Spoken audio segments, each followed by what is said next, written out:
जी दोस्तों, अभी इंशाल्लाह ताला आपके सामने मीर अब्दुल लतीफ़ साहब एक अपना बेहतरीन ज़बरदस्त कलाम पेश करेंगे। ये आप लाज़मी समाअत फरमाइए।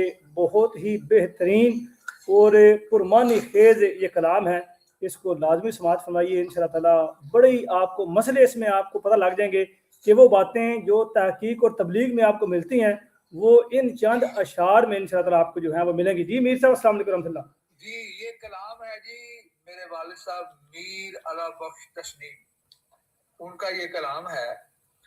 नबी जहर दी पुड़ी ते नहीं होंदा, ते सुन के नबी दा ना घबरा ना तू, ठंडा हो के बह जा कोल मेरे,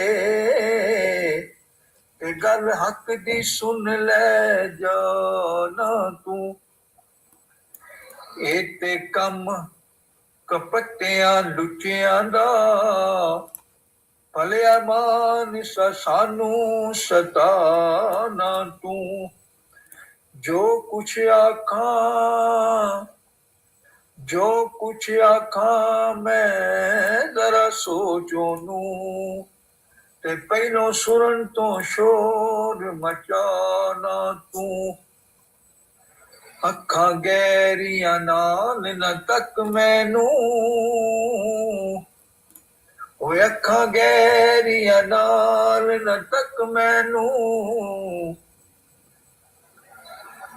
पल्ले है दलील, पल्ले है ते लिया दलील कोई। रामल ना फुट नफाक वाली, एक होन दी सोच सबील कोई। हक कहन तो असी ना टलन वाले, अखा कड के लाल वखाना तू।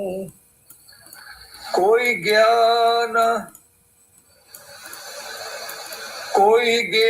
न कदे असमान उते, ते बुद्धिवान होके धोखा खाना तू।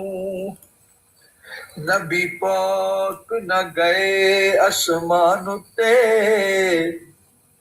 ते पैरी चल के आप असमान आया। मिलन वास्ते अपने बंदियां नू, आया जद भी आप रहमान आया। सुभान अल्लाह।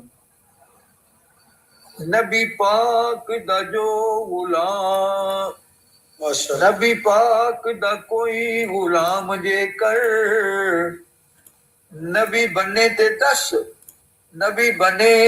दस नुकसान किए। अन्नेवा कुरा ना खा ठुडे, तेनू पता नहीं दीन ईमान किए।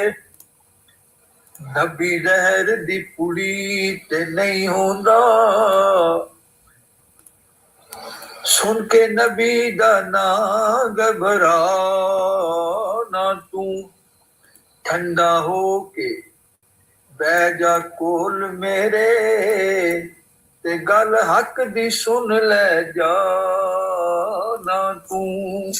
ठीक है जी आप। माशाल्लाह, जबरदस्त। यकीन करे इतना पुरहिकमत कलाम, खुदा की कसम से एक एक शेर इतना बेहतरीन है माशाल्लाह कि इसमें मैं कहता हूँ कि किताबों की किताबें समाई हुई हैं। कमाल दर कमाल। अल्लाह ताला आपके वालिद साहब को गरीके रहमत करे, उनके कब्र पे करोड़ों रहमत अल्लाह ताला नाज़िल करे। कमाल का माशाल्लाह, कमाल का कलाम लिखा माशाल्लाह। अल्लाह ताला बेहतरीन जज़ा उनको भी दे और आपकी उनकी नस्लों पर भी अल्लाह ताला बेशुमार रहमत नाज़िल करे। आमीन।